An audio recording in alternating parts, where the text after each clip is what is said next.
Hello, I'm the awesome nostalgic feral king guy, here to check out cool stuff anywhere. Today I'm here to tell you about a certain Disney flick that we all loved and will cherish it forever. And it was beyond incredible.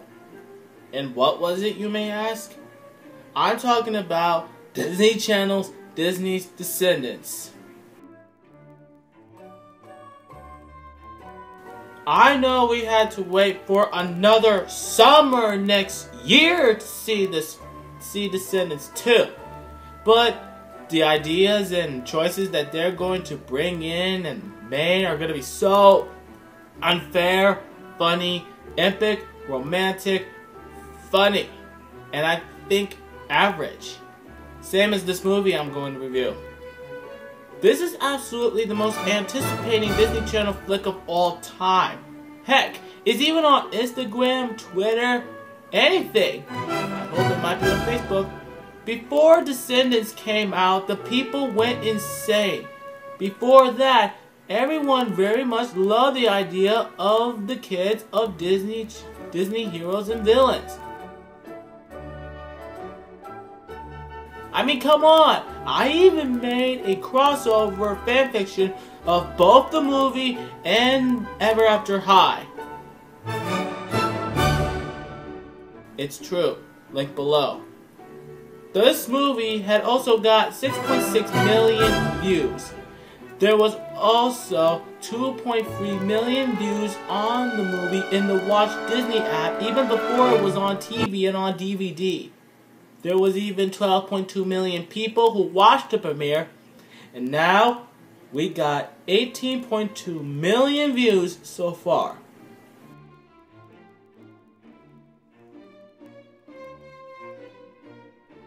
Wow, I can't believe we all saw that awesome film as well as Zootopia and Big Hero 6.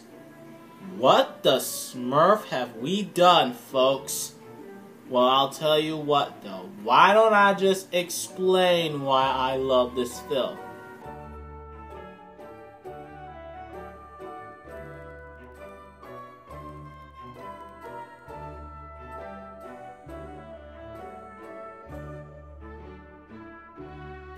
We start off our film in the far-off kingdom of Auradon, where King Beast had married the lovely Queen Belle and unified these lands of legends into the good old US of A, the United States of Auradon.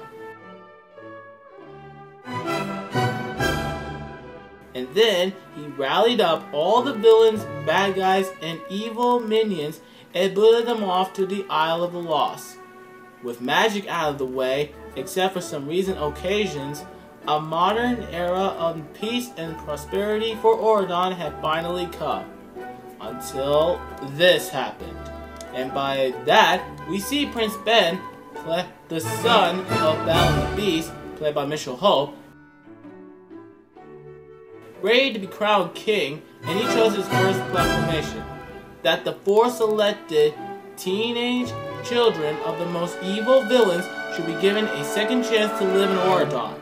He picked Mal, Evie, Jade, and Carlos, the descendants of Maleficent, Evil Queen, Jafar, and Cruella de Vil. Ben's parents fought about it. After all, King Beast did say they are responsible for unspeakable crimes, and then they agreed about it. We then get to see the Isle of the Lost, where we see our four main VKs, played by the cutie patootie Dove Cameron, the beautiful Sophia Carson, the cool and handsome Bubbles Stewart, and the fun and great Cameron Boyage, as they were truly rotten to the core, as the song Rotten to the Core is playing. Okay, I have some stuff in my head here. 1. Dove and Sophia, you girls are great and beautiful for playing as Mal and Evie. 2. This is their home, the Isle of the Lost? It looks like a run-down town. The least they could do is turn it into a utopia filled with neon lights, cozy homes, stores, or anything else. Free, Bobo and Cameron, you boys are doing good as Jay and Carlos. And fourth, when King Bee said that their parents are responsible for unspeakable crimes, we all know that in the Disney movies, the evil queen disguised as an old lady and gave Snow White a poisoned apple which induced to sleeping. The Dalmatians tried to escape from Cruella, who wants to make coats out of them. Jafar took over Agrabah with the power of the magic lamp. And finally, Maleficent put a curse on Princess Aurora, and her lair is filled with thorns. I mean, come on, people. Ben thinks they're innocent. Jay stole a teapot. Evie is flirting. Carlos kicked over a food basket. And Mal even spray painted the first letter of her name on the shower curtain. You know, I'm actually beginning to like these guys anyway. Then suddenly, Mal's mom, Maleficent, played by Christian Chenoweth, shows up with some news that Mal and her pals have been chosen to go to a different school in Auradon. Mal was ticked off about that news, but her mom explained that this was their chance to steal the fairy godmother's magic wand and use its powers to return the villain's former glory and get revenge on their enemies. For example, the evil queen wants revenge on Snow White and the Seven Dwarfs. Jafar wants revenge on Aladdin. Cruella wants revenge on the Dalmatians. And Maleficent wants revenge on Princess Aurora, you know, Sleeping Beauty, and her prince. Mal and her friends fought about it, and then they agreed to do it. Then they packed up their stuff and got themselves stuffed into a magical limousine.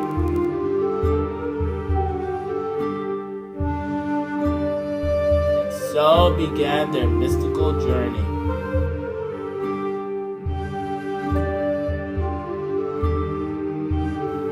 They now landed in the magnificent kingdom of Auradon, and even its school, Auradon Prep, where they could not help but meet the headmistress, the fairy godmother. At that order, Ben showed Mal and her friends the gardens, the halls, and even sharing info about the school and its history.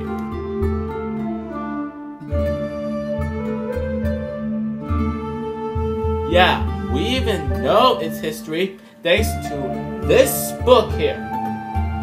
Well, at least he even then introduces them to Andre, Sleeping Beauty's daughter, played by the beautiful and nice Sarah Jeffrey. And boy, did things get heated up in here. Because both their parents had a history. But that was in the past, right?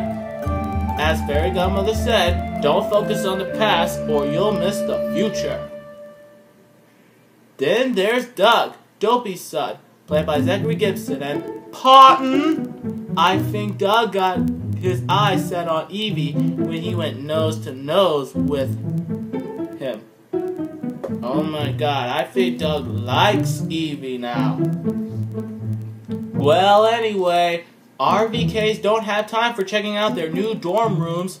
Well, Evie liked it anyway. And even fun and games, because they want to grab the wand, go home, and pretend this never happened. And even prove themselves to their parents that they might be selfless and cruel and stuff like that. So they made a break-in at the museum that night, with a guard falling asleep, thanks to one of Mal's spells.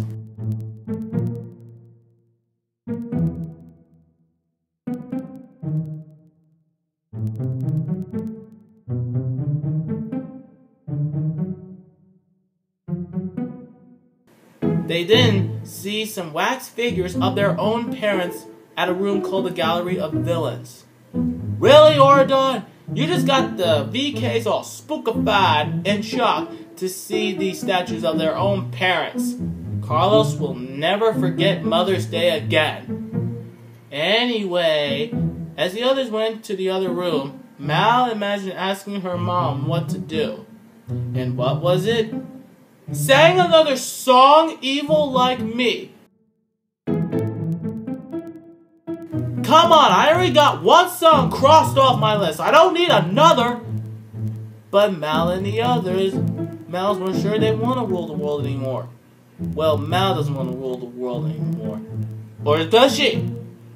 Anyway, they found the magic wand, which was protected by a force field and a loud siren, because Jade reached to grab the wand, but was thrown back by a giant shark. You know, I'd rather preserve the image of Mal, Evie, Jade, and Carlos getting electrified when Jade was about to grab the wand while Mal, Evie, and Carlos are dragging him. I'm just saying, you know, for comedy. Well, at least they ought to survive Auradon prep till they figure out a plan B tomorrow. The next morning, Fairy Godmother taught Mal and her pals about goodness. Oh, and they were the only kids enrolled in the goodness class.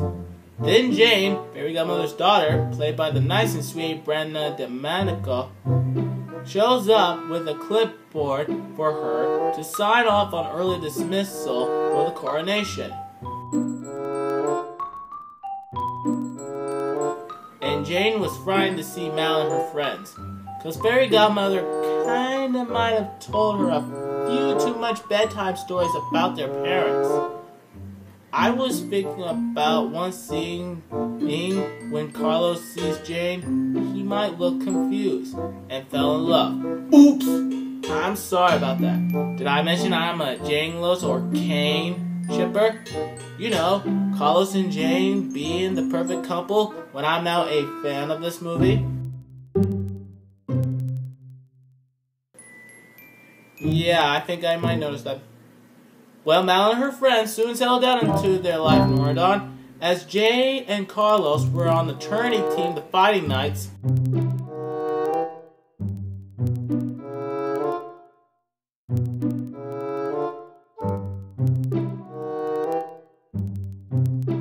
Evie had her eyes set on Chad, the son of Cinderella, played by Jade the Goodacre, who took advantage of her by making her do his homework. Really? Doug was the one who has a crush on Evie. I mean, really. Carlos finally learns that dogs are not that bad when he meets Dude, the Auradon Prep campus mutt. And Mal? Well, she did make friends with Jade, actually. Mal exploited Jane's insecurity in her own appearance to her personal advantage, and then used a spell on Jane's hair. Oh, and there's Lonnie, Lon's daughter, played by Diane Doa, and asked her to do her hair as well. Anyway, Mal and the others had initiated Plan C, a love spell. The Fairy Godmother will bring her wand to Ben's coronation. Ben will be sitting in front with his parents and girlfriend. If Mal was Ben's new girlfriend, she'll sit next to Ben. She would be right by the wand. And how will they do that? With a recipe for cookies. With a love spell, perhaps. They all mixed the ingredients together. Then Lonnie showed up and told them about the love she felt when Mulan made cookies to make her feel better, and... Pardon?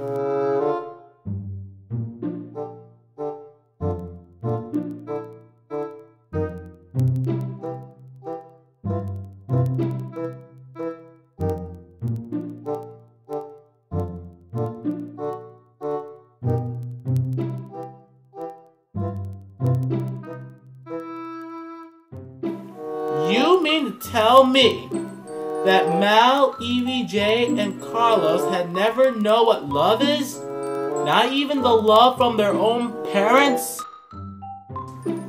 Oh my god, that is just messed up, man.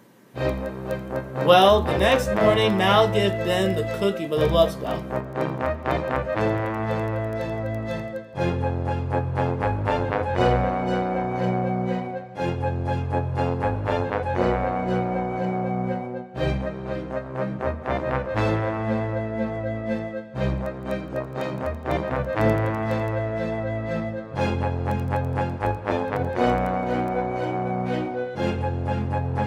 Well, at the very least, the spell on the cookie worked well. At the tourney game, it was Fighting Knights versus the Sherwood Falcons. There was Andre with the cheerleaders, Jane in her mascot uniform, a knight's suit of armor,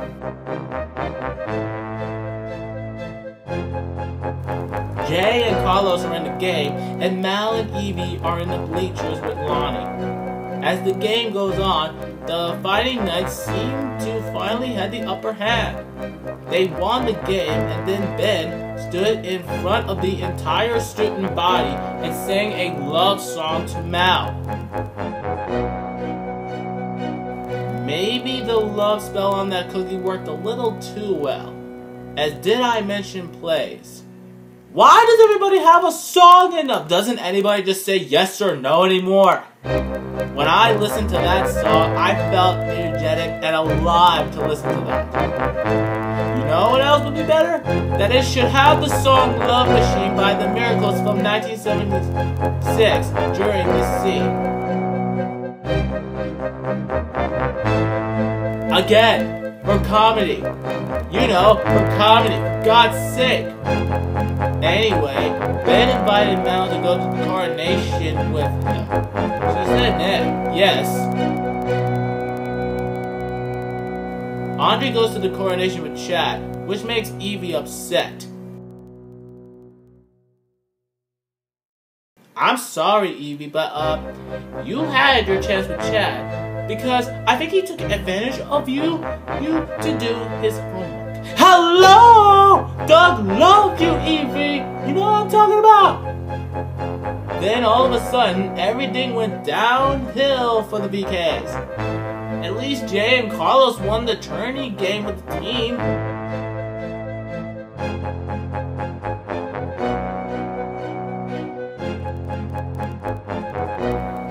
Chad took Evie's magic mirror, so Evie is forced to take the test without its help. Evie gets a B+ on the test, and thanks Doug for it. Mal went on a date with Ben at the Enchanted Lake. And this, my viewers, is where the sadness kicks in. I'm gonna let sadness be able to see this. Mal didn't know what to think. She got many thoughts in her own beautiful, cute head. She couldn't decide what was right and what was wrong anymore. She actually started to like Ben. Not for pretend, but would he still love her when the spell wore off? And what would he say if he found out that she and her friends were trying to steal the wand for their parents? And now she can't be sure if she still wanted to carry out her mom's plan. What is she going to do, folks? What is she going to do? And just when things went really, really downhill for them, they had a video chat with their parents on Family Day because they're not allowed to leave the aisle. You know what? I was just very, very ticked off on those dramatic and sad scenes here. I mean, come on. Mal was the one who should feel guilty and horrible about it. But what was she gonna do? Enchanting Ben was a messed up thing to do. What she did was wrong. Ben was a good and kind gentleman, and he deserved to be spell free, even if it means he won't love her anymore. And furthermore, I'll repeat, furthermore though, Andre's grandmother even blames Mel for her mom's actions. Even Chad agrees with her.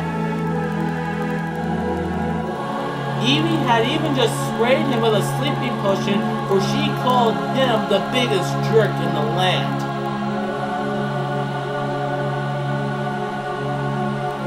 Well, yeah, he is a jerk when Evie saw him kiss Ron back in the beginning. The bottom line is, when I saw those sad and dramatic scenes, I hated it. Hated it.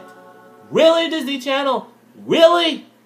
And it was payback time, as Mal was ticked off by the other students for mocking her and her friends.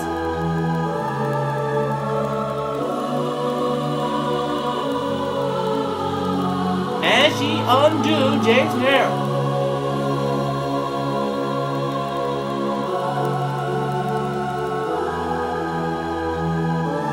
Did Mal look like she was kidding? Now they had quite enough of this place. They are rotten to the core now. And this is their big moment to steal the wand, go back home, rule Auradon, and pretend that this whole second chance to live in Auradon thing never happened. Did they look like they're kidding? They don't think so. Not right now.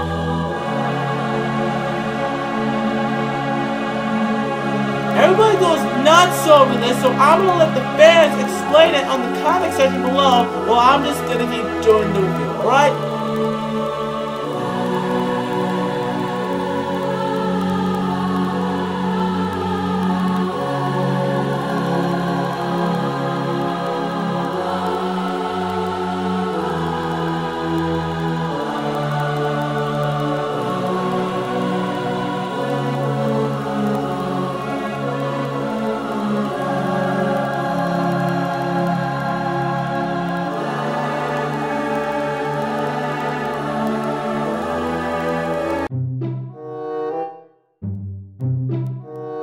It was now Coronation Day, and Mal gave Ben a cupcake to remove the love spell. But, big shock here, Ben already knew about the love spell. It seemed that back on their day, the enchanted lake that Ben had jumped on had washed away the spell, but not his true feelings for Mal. Wait, what? You mean Mal sang that beautiful ballad for nothing? If Ben knew, then why would Mal go for all that for? Maybe Ben knew what was up with the cookie and pretend to love her, or maybe he was doing that to teach Mal a lesson, or maybe he just jumped in the enchanted lake on purpose. That, and he knew that Mal had a crush on him. He was with Andre, and Mal just didn't trust that it could happen on its own. Anyway, Mal and the others began to believe that things might turn out okay for the better, right? Wrong! Because when that time had come for Mal and her friends to make their move on the wand during the coronation, you all thought Mal finally grabbed the wand. But no, it wasn't Mal who took the wand and caused the madness. It was Jade, one of my favorite Descendants characters in this movie. Mal grabbed the wand from Jade and told everyone to stand back, even Ben. See? Andre told you so. Did Mal, Evie, Jay, and Carlos finally make a break for it? No, because Mal realized everything was all messed up and she wants to be good. Then she had to listen to her heart, which brings them to this great and fine speech. I mean, for Jay, stealing things didn't make him happy. Turning and victory pizza with the team made him happy.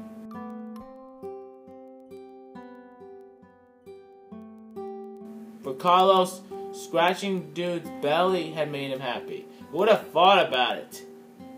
Well, he did say to his own mother that dude is the perfect size for a pet.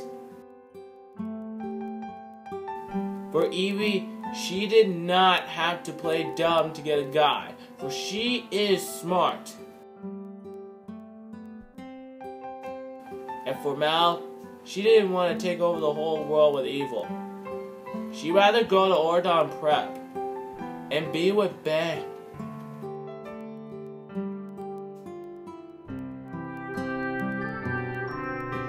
And so, they all decided to choose good.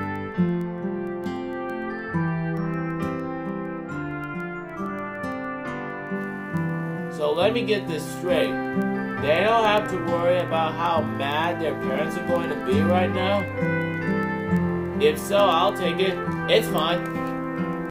But now we have a certain party crasher here. And who is it, you may ask? Maleficent. How did she get here? asked the headmistress's daughter Jane over here, who did not only took the wand to make her feel beautiful, but she also accidentally broke the barrier over the Isle of the Lost. Then Maleficent freezes everybody, except Mal and her friends. Maleficent demanded Mal to hand over the wand, but she refused. I mean, come on, Maleficent doesn't know what Mal wants. I mean, come on, has Maleficent ever once asked her own daughter what she wants? Mal's not Maleficent. And we all wish that Maleficent hadn't got here all by herself. And love ain't weak or ridiculous. It is flipping awesome, you know. Yeah, says the lady who voiced Gabby from Rio 2. Yeah, we all noticed that. Then Maleficent had turned into an epic fire-breathing dragon, and then the epic battle rages on. And hold on, before we move on, I know what some of you might be wondering. That is not what the Maleficent dragon looks like.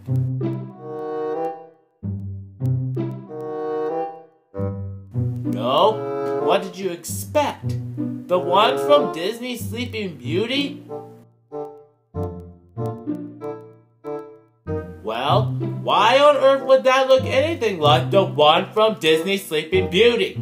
I mean, same goes to the other characters, King Beast and Queen Belle, and even Andre's grandmother. That is not what they look like in the Disney flicks.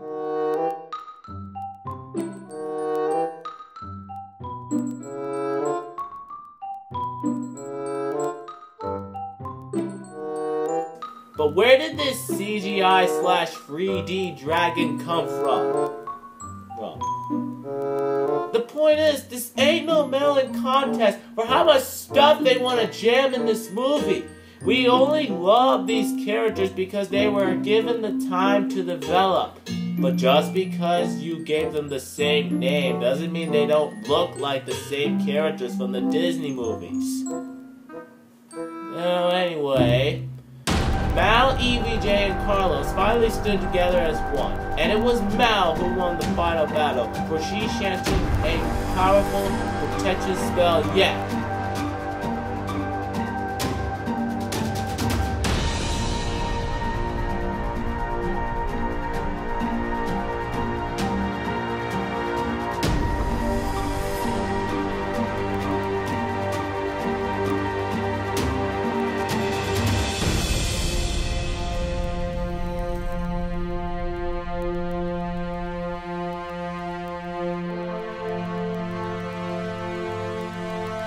Then came the next match of the staring contest between Mal and Maleficent.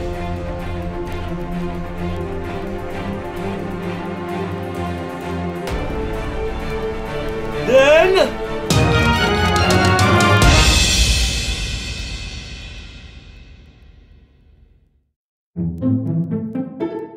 she turned into a lizard. Maleficent got turned into a lizard?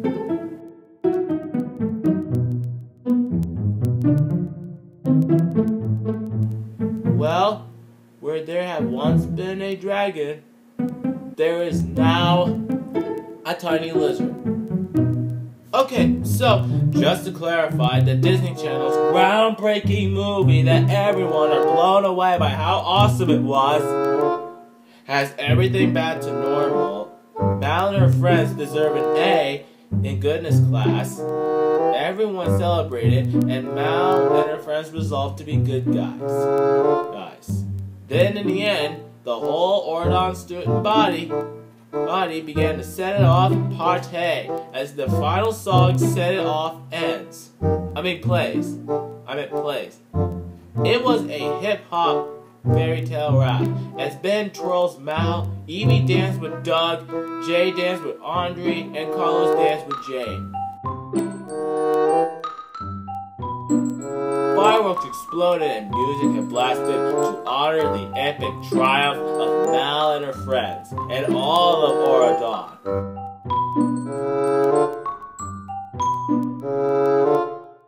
And just when we thought it was all done, Mal gave us a sly smile and flashing green eyes, hinting that maybe, just maybe, that's not the end of the story. Don't worry, Mal, we'll see you and your friends in the sequel. And now the movie ends.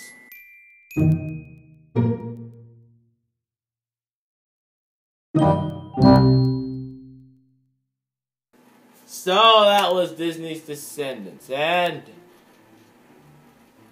I guess this is exactly what some of us had always wanted to see. But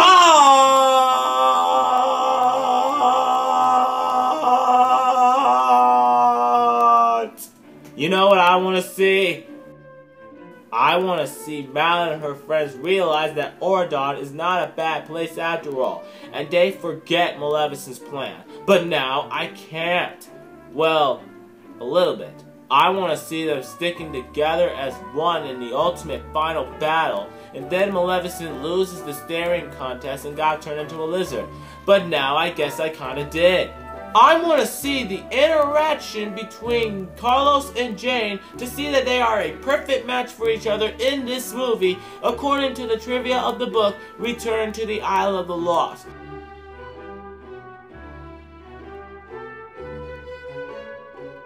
But now, I guess I will. I want to build a connection with these characters the same way they built a connection with all of us Descendants fans. But now, I guess we all did. I want to believe that this might be the time that some of these characters might come back. But now, I guess we all will. Well, except the fact that Sarah Jeffrey won't be in the sequel. But I'm okay with it. She was pretty in this movie. How many views were on the Watch Disney app?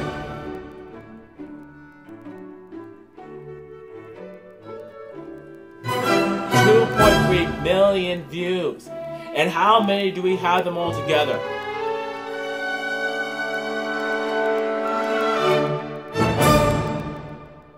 $39.3 million views. Your movie had 39.3 million views and so on, and you barely have been focused on it and the movie itself.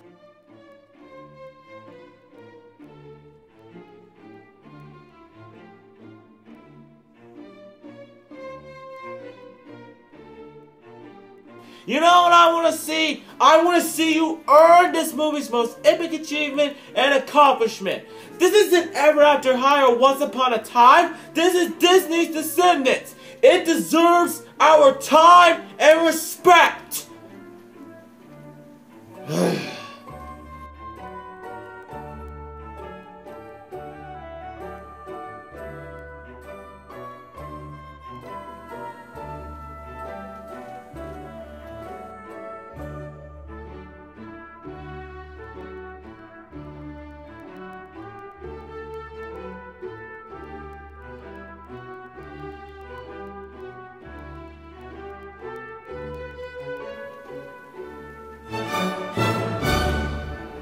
Ditto.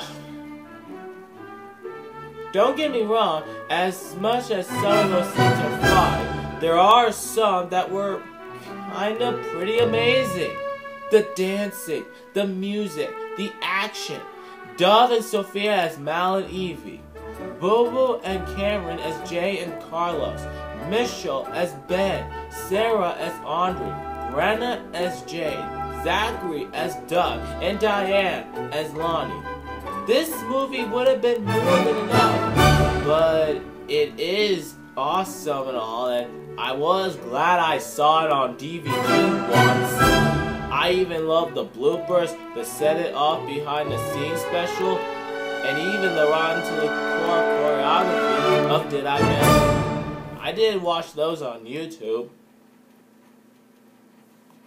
Actually, I did. Links below. Links below. I put it into the description box, viewers. Anyway, I love Disney's Descendants, and it was good. I'm the awesome nostalgic Pharaoh King guy, here to check out cool stuff anywhere. God, this movie is so god darn good.